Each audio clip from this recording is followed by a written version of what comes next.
Hi friends, எல்லாம் நல்லா இருக்கீங்க நம்புகிறேன். இந்த வீடியோவில் ஒப்பீனியன் போல்ஸ், அதாவது கருத்து கணிப்புன்னு சொல்லுவாங்க இல்லையா, கருத்து கணிப்புகள் பற்றி பார்க்க போகிறோம். ஃபஸ்ட்டு கருத்து கணிப்புனா என்னன்னு பார்ப்போம். அதுக்கப்புறம் அதில் உள்ள டைப்ஸு, அப்புறம் அது எப்படி பண்ணுறாங்க, இதுக்கு முன்னாடி நடந்த எலெக்ஷன்ஸில் அதோட ரிசல்ட்டு நம்பலாமா வேணாமா, அதுதான் முக்கியமான விஷயம். இது எல்லாத்தையும் பார்க்க போகிறோம்.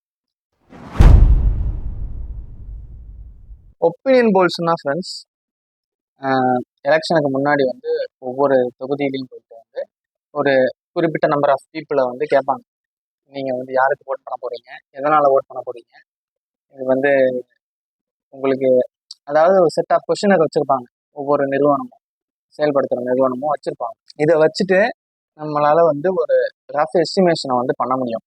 அதாவது இந்த இடங்கள்ல இந்த ஆட்கள் வந்து ஜெயிப்பாங்க அப்படின்றது. அதுதான் ஒப்பீனியன் போல்ஸ். சரிங்களா? எக்ஸிட் போல்ஸ்ன்னு சொல்லுவாங்க. அதாவது எலெக்ஷன் முடிஞ்ச உடனே நடத்துவாங்க. யாருக்காக ஓட்டு போட்டோம் அப்படின்னு அதை பற்றி நம்ம வந்து கண்டுக்க போகிறதில்ல. ஏன்னா மேக்ஸிமம் வந்து எக்ஸிட் போல்ஸ் வந்து ரிசல்ட்ஸ் வந்து கரெக்டாக இருக்கும், ரொம்ப ப்ரிசைஸாக இருக்கும். ஆனால் ஒப்பீனியன் போல்ஸோட ரிசல்ட்ஸ் வந்து ரொம்ப மாறும். அது ஏன்னு தான் பார்க்க போகிறோம். ஃபஸ்ட்டு ஒப்பீனியன் போல்ஸ் வச்சு எப்படி வந்து இந்த மொத்த இடத்தையும் வந்து, அதாவது ஒரு தொகுதியோட ரிசல்ட், ஃபார் எக்ஸாம்பிள் இப்போ நம்ம சென்னை எடுத்துப்போம். சென்னையில் 3 தொகுதி இருக்குது. இப்போ நம்ம சென்ட்ரல் சென்னை எடுத்துப்போமே, இப்போ மத்திய சென்னையில் வந்து இந்த தொகுதி ஆள் வந்து ஜெயிப்பாங்க அப்படின்னு சொல்கிறது வந்து எப்படி டிட்டர்மைன் பண்ணுவாங்க அப்படின்னு பார்த்தீங்கன்னா, ஒரு குறிப்பிட்ட நம்பர் ஆஃப் சாம்பிள் எடுத்துப்பாங்க. அந்த சாம்பிள் வச்சு அவங்கள்ட்ட கொஸ்டினர் கொடுத்து அவங்க யாருக்கெல்லாம் ஓட் பண்ணுவாங்கன்னு வச்சு சென்ட்ரல் லிமிட் தியரம் வச்சு டிசைட் பண்ணுவாங்க. சென்ட்ரல் லிமிட் தியரம் என்னன்னு பார்த்தீங்கன்னா, ஒரு எவ்வளோ பெரிய பாப்புலேஷனாக இருந்தாலும், 1 லட்சம் பேராக இருந்தாலும், 2 லட்சம் பேரா, 3 லட்சம், 3 கோடி, 10 கோடியாக இருந்தாலும், நார்மல் சாம்பிள் சைஸ் எடுத்துக்கிறோம். ஒரு 1000 பேர்த்த எடுத்துக்கிறோம்னா அந்த 1000 பேரும் ரொம்ப ரேண்டமாக இருக்கணும். ஒருத்தருக்கு வந்து டிபெண்ட் ஆகிருக்கக்கூடாது. அதாவது முற்றிலும் சம்மந்தம் இல்லாத ஆட்களாக இருந்தாங்கன்னா அவங்க என்ன சொல்கிறாங்களோ அது வந்து மொத்த பாப்புலேஷனுக்கும் பொருந்தும் அப்படின்றது தான் சென்ட்ரல் லிமிட் தியரம். இதை வந்து மேக்ஸிமம் அப்ளை ஆகுறது பார்த்தீங்கன்னா இந்த மாதிரி ஒப்பீனியன் போல்ஸு அதில் எல்லாம் தான். ஆனால் சென்ட்ரல் லிமிட் தியரம் வந்து அப்ளை பண்ணோம்னா அதுக்கு முக்கியமான விஷயம் வந்து சாம்பிளிங். அதாவது நம்ம எடுத்துக்கிறோம்ல, இந்த ஒவ்வொரு ஆட்களும் வந்து முற்றிலும் சம்மந்தமே இல்லாத ஆட்களாக இருக்கணும் அப்படின்றது. இது வந்து கொஞ்சம் கஷ்டமானது.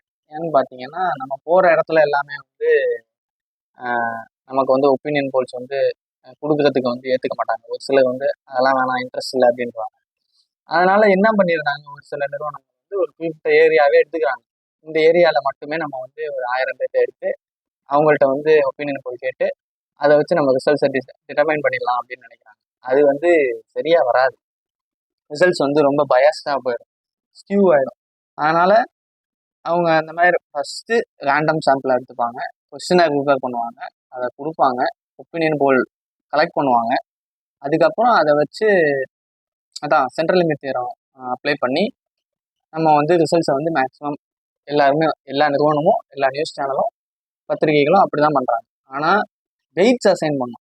வெயிட்ஸ் அசைன் பண்ணுறது பார்த்தீங்கன்னா இட் டிபெண்ட்ஸ் ஆன் த வேட்பாளர் பொறுத்து வந்து நம்ம வெயிட்ஸ் வந்து அசைன் பண்ணலாம். ஃபார் எக்ஸாம்பிள் ஒரு சில வந்து தமிழ்நாட்டில் 2 பெரிய கட்சி இருக்காங்க, டிஎம்கே, ஏடிஎம்கே.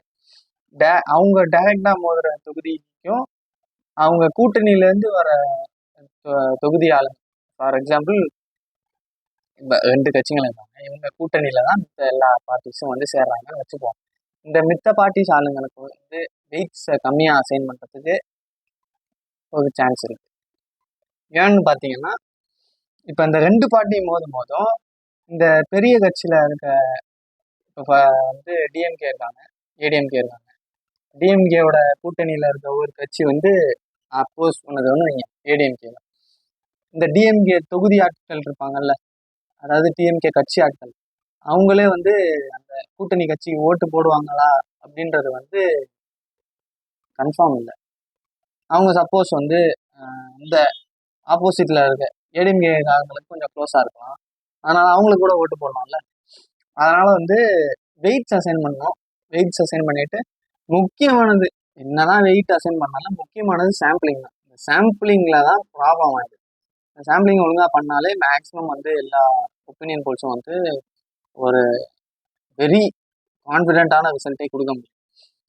இப்போ வந்து எக்ஸாம்பிள் பார்ப்போமா, இப்படிலாம் ஒப்பீனியன் போல் வந்து காலவாரி இருக்குது அப்படின்னு. இப்போ 2014 லோக்சபா எலெக்ஷன் தமிழ்நாடு எடுத்துப்போம். ஒப்பீனியன் போல் பார்த்தீங்கன்னா இந்த மாதிரி ரிசல்ட் நமக்கு வந்து வந்துச்சு. அப்போது எல்லாம் மேக்ஸிமம் எல்லாம் சொல்லியிருந்தாங்கன்னா ஏடிஎம்கே லீடுன்னு எல்லாம் சொல்லிட்டாங்க. ஆனால் வந்து தொகுதி இங்கே பார்த்துக்குங்க, 28, 29, 15 to 21, மித்தவங்களுக்கு 10 to 16, 6 to 10 எல்லாமே வந்து ஒப்பீனியன் போல்ஸ் இப்படி ப்ரெடிக்ட் பண்ணாங்க. ஆனால் ரிசல்ட் வந்தப்போ அவுட் ஆஃப் 39ல் ஏடிஎம்கே 37, பிஜேபி 1, பிஎம்கே 1. அதாவது இவங்க கொடுத்த மேக்ஸிமம் நம்பர் கொடுத்ததே வந்து 29 தான். அதை விட எக்ஸ்ட்ரா தொகுதியே வந்து ஜெயிச்சிட்டாங்க. எனக்கு புரியல, நீங்கள் அதர்ஸ்லாம் கொடுத்துருக்காங்க. அதர்ஸ்னா என்ன, யாரு சுயேட்சையா அந்த அளவுக்கு மட்டமாவோட பண்ணுறீங்க? சரி, இங்கே தான் அப்படின்னு பார்த்தா 2014 அங்கே மொத்தம் 543 தொகுதிக்கும் பண்ணியிருப்பாங்கல்ல. அவங்கள பார்த்தோம்னா இங்கே யூபிஏக்கு 128, என்டிஏக்கு 184 அப்படிலாம் கொடுத்துருக்காங்க. அதாவது யூபிஏனா காங்கிரஸோட அலையான்ஸ், என்டிஏனா பிஜேபி அலையான்ஸ். இதுக்கு இந்த மாதிரி வந்துச்சுன்னா வைங்க. ஆனால் ரிசல்ட்ஸ்ன்னு பார்க்கும்போது 282 பிஜேபி ஜெயிச்சாங்க, 44 தான் காங்கிரஸ் ஜெயிச்சாங்க. இன் டேர்ம்ஸ் ஆஃப் அலையான்ஸ், அதாவது யூபிஏ என்டிஏ சொல்லியிருக்காங்கல்ல, 60-336 இதுதான் நடந்த விஷயம் ஃப்ரெண்ட்ஸ். ஆனால் இவங்க ஒப்பீனியன் போல வச்சுட்டு இவங்க பாட்டுக்கு 128, 184, 209, 179 இப்படியெல்லாம் கொடுத்துருக்காங்க. என்டிஏ ஜெயிக்கும்ன்றது உறுதியாக அவங்க சொல்லிட்டாங்க எல்லாருமே. ஆனால் அந்த நம்பர்ஸ் வந்து எந்த அளவுக்கு வந்து வேரி ஆகுது அப்படின்னு பார்த்தீங்கன்னா தெரியுது. ஏன் பிரச்சனைனா இந்த ஒப்பீனியன் போல்ஸோட சாம்பிள் சைஸ்லாம் பாருங்க. 1,20,000, 33,000, 21,000, 18,000, 14,000 இந்த மாதிரி கம்மியான சாம்பிள் சைஸை வச்சு எப்படி நீங்கள் வந்து ரிசல்ட்டை வந்து டிட்டர்மைன் பண்ண முடியும்? ஃபஸ்ட்டு மொத்தம் நம்ம நாட்டில் உள்ள ஓட்டர்ஸோட கவுண்ட் வந்து பார்த்தீங்கன்னா 90 crores. 90 crores நீங்கள் வந்து எல்லாத்தையும் கன்சிடர் பண்ணணும். அதாவது நான் சொன்ன மாதிரி ரேண்டம் சாம்பிளிங் பண்ணியிருந்தா மட்டும்தான் உங்களால் வந்து அந்த கரெக்டான ஒரு ப்ரிசைஸான ரிசல்ட்ஸை வந்து கொடுக்க முடியும். 90 crores எங்கே இருக்குது, 14,000 எங்கே இருக்குது? அதாவது நீங்கள் கொடுத்த ப்ரெடிக்ஷன் படி பார்த்தோம்னா நீங்கள் வந்து 1,00,000 பேர்த்துக்கு ஒருத்தர் எடுத்திருக்காங்களா, எனக்கு தெளிவாக தெரில. 10,000 பேருக்கு ஒருத்தர் மாதிரி நீங்கள் வந்து ஒப்பீனியன் போல் கேட்டிருக்காங்க. நீங்கள் எந்த அளவுக்கு வந்து கொஸ்டினை ப்ரிப்பேர் பண்ணாங்கன்னு தெரியல. ஒவ்வொரு தொகுதிக்கும் அப்போ பார்த்தோம்னா 14,000. அப்போ அவங்க 14,000 பேர்கிட்ட கேட்டிருக்காங்கன்னா 14,000 டிவைடட் பை 543 எவ்வளோ? ஒரு தொகுதிக்கு 25 பேரை கேட்டு ஒப்பீனியன் போல் பண்ண முடியுமா? அது எந்த அளவுக்கு டைவர்ஸாக இருக்கும்? அப்படி டைவர்ஸாக இவங்க வந்து சும்மா கண்டென்ட்டுக்காக பண்ணுறாங்கன்னா அதுவும் புரியல. ஏன்னு பார்த்தீங்கன்னா இப்போ நம்ம ஊர் ஆட்கள் எல்லாருமே வந்து ஒப்பீனியன் போல் ரொம்ப பாலிட்டிக்ஸில் இன்ட்ரெஸ்டாக இருப்பாங்க. இவங்க 2 நாளாக வச்சு கண்டென்ட்டு கறந்துக்கிட்டு இருக்காங்க. இப்போ இந்த நியூஸ் 18 மெகா ஒப்பீனியன் போல் அப்படின்னு பார்த்தா அவங்க ஒரிஜினல் எலெக்ஷன் ரிசல்ட் மாதிரி 11 மணி நேரம் ஸ்ட்ரீம் பண்ணிட்டு இருக்காங்க. அவங்க ஆர்குமெண்ட்டை பார்க்கறதுக்கான நடக்கும். இவங்க பார்த்தோம்னா 400 மார்க் வந்து பிஜேபி வந்து இந்த வாட்டி பாஸ் பண்ணிடும் அப்படின்னு சொல்கிறாங்க. ஆனால் இவங்க கேட்டிருக்க ஆட்களோட மொத்த எண்ணிக்கை பார்த்தீங்கன்னா 1,10,000. இப்போ ஒரு தொகுதிக்கு எத்தனை பேர் கேட்டிருக்காங்க? 184 பேரை கேட்டிருக்காங்க. 184 பேரை நீங்கள் கேட்டிங்கன்னா அது வந்து போதுமா? ஒரு சில தொகுதியெலாம் வந்து பெருசாக இருக்கும், ஒரு சில தொகுதியெலாம் சின்னதாக இருக்கும். கரெக்டு தான். இருந்தாலும் இந்த நம்பர்ஸை வச்சு எப்படி இன்ஃப்ளூயன்ஸ் ஆவாங்க? சரி, 2019 இதே மாதிரி தான் ஆச்சு. ஃபர்ஸ்ட் தமிழ்நாடை பார்த்துருவோம். ஒப்பீனியன் போல்ஸில் அமமுகக்கெல்லாம் அவன் கொடுத்துருக்கான்.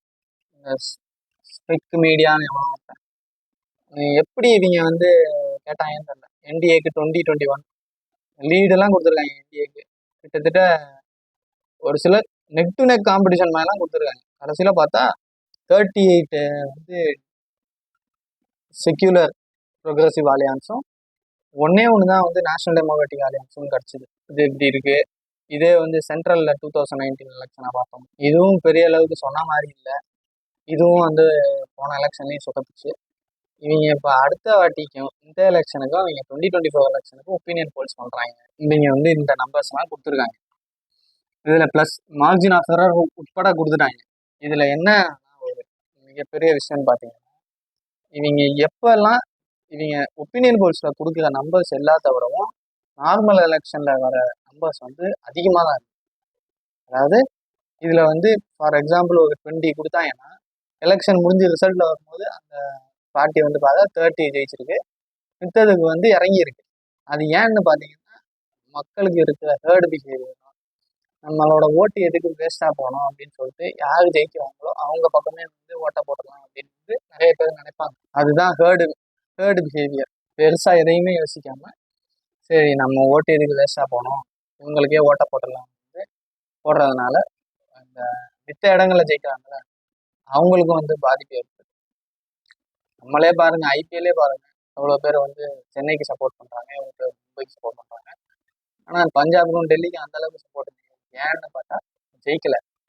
அவங்க ஜெயிக்கலன்றது ஒன்று, அவங்க ஊர்லேயே அவங்களுக்கு சப்போர்ட் இல்லைன்றது வந்து ரொம்ப பெரிய விஷயம் தானே ஃப்ரெண்ட்ஸ். ஏன்னா இவ்வளோ பேர், இத்தனை பேர் சப்போர்ட் பண்ணுறாங்களே, இத்தனை பேர் இந்த டெசிஷன் எடுக்கிறாங்க, அப்போ கரெக்டாக தான் இருக்கும் அப்படின்னு வந்து எந்த ஒரு கான்சியஸ் திங்கிங்கோ கிரிட்டிக்கல் திங்கிங்கோ எடுக்காமல் போகிறது தான் ஹேர்டு பிஹேவியர். ஒரு மந்தையை கூட்டம் செய்கிற விஷயத்த வந்து செய்கிறது தான் ஹேர்டு பிஹேவியர். அதனால தான் பார்த்தீங்க ஒப்பீனியன் போல்ஸோட ரிசல்ட்டை விட இந்த எலெக்ஷன் ரிசல்ட்ஸ் பார்த்தா ரொம்ப ஸ்கியூடாகவே இருக்கும். அதே சமயம் இந்த ஒப்பீனியன் போல்ஸில் யார் வந்து ஜெயிப்பாங்கன்னு சொல்கிறாங்களோ அவங்கள நோக்கியே பயஸ்டாக இருக்கும் ஃபைனல் ரிசல்ட். அப்போ இந்த ஒப்பீனியன் போல்ஸு ரொம்பவே வந்து இம்பாக்ட் பண்ணுதுன்னு தானே அர்த்தம். இம்பாக்ட்னு சொல்கிறத விட மக்கள் மைண்டையே மாற்றிடுது. இவங்க வந்து ஃபஸ்ட்டு எக்ஸிட் போல்ஸ் எல்லாம் பேன் பண்ணாங்க, சாம்பிள் சைஸை ஏற்றணும். சாம்பிள் சைஸை இன்க்ரீஸ் பண்ணி ஒரு எக்ஸாக்டான நம்பரை வந்து கொடுக்கணும், இப்படி தான் வந்து நடக்கும் அப்படின்னு. ஸோ ஃபார் எக்ஸாம்பிள் ஒரு தொகுதிக்கு 1000 பேர்னு வச்சா 543 தொகுதி, ஒரு 5 லட்சம் பேர்கிட்ட நீங்கள் ஒப்பீனியன் போல் கேட்டு நீங்கள் ரிசல்ட்டை பப்ளிஷ் பண்ணி அது மூலயமா வந்து எல்லாரும் இன்ஃப்ளூயன்ஸ் ஆனால் கூட மனசு கேட்கும் ஃப்ரெண்ட்ஸ். சும்மா ஒரு 14,000 பேர் 15,000 பேர் கேட்டால் அது எங்கே? அது எனக்கு புரியல. மேபி இவங்க பார்ட்டிஸே வந்து காசு கொடுத்து கூட அப்படி பண்ண சொல்லலாம், யாரு கண்டா. இந்த ஒப்பீனியன் போல்ஸோட ரிசல்ட்ஸையும் நம்ம நேரம் கட்டு பார்க்குறோம். அந்த நியூஸ் சேனல் நீங்கள் பார்த்தீங்கல்ல, அது பார்த்தோம்னா ஒரு 450,000 வியூஸ் நியூஸ் சேனலு யூடியூப்பில். இதே டிவியில் எத்தனை பேர் பார்த்துப்பாங்க, பிரிண்ட் மீடியாவில் எத்தனை பேர்த்துக்கு இது வந்து பரவிருக்கும். அந்த அளவுக்கு நம்ம நியூஸ் வந்து நம்மளை கட்டி போட்டிருக்கு. கண்டென்ட்டுக்காக என்ன வேணா பண்ணுறாங்க ஒரு விஷயம், நம்மளும் வந்து அதை பார்க்குறோன்றது தான் மனசு வலிக்குது. ஒப்பீனியன் போல்ஸ் எல்லாம் பார்த்துட்டு இருக்காதீங்க. ஃபஸ்ட்டு வந்து ஹேர்ட் மென்டாலிட்டிலேருந்து வெளியே வாங்க. உங்களோட தொகுதியில் யார் நல்ல வேட்பாளரோ அவருக்கு ஓட்டை போடுங்க. அது ஓட்டு போடுறது நம்ம ஜனநாயக கடமை, அதை நிறைவேற்றுங்க. ஓகே ஃப்ரெண்ட்ஸ், இதான் ஒப்பீனியன் போல்ஸோ பற்றின ஒரு எக்ஸ்பிளனேஷன். உங்களுக்கு இந்த வீடியோ பிடிச்சிருக்குன்னு நம்புகிறேன். லைக் பண்ணுங்கள், ஷேர் பண்ணுங்கள், கமெண்ட் பண்ணுங்கள். கமெண்ட்டில் சொல்லுங்கள், போன வீடியோவில் ஒரு ஆள் சொல்லியிருந்தாப்புல நான் இந்த வீடியோவில் திருத்தம் பண்ணியிருக்கேன், கரெக்டாக இருக்கும்னு நம்புகிறேன். ஓகே ஃப்ரெண்ட்ஸ், இன்னொரு நல்ல வீடியோவோட வரேன். பாய். நான் எப்போ வருவேன், எப்படி வருவேன்னு யாருக்கும் தெரியாது. ஆனா வர வேண்டிய நேரத்துல கரெக்டா வருவேன்.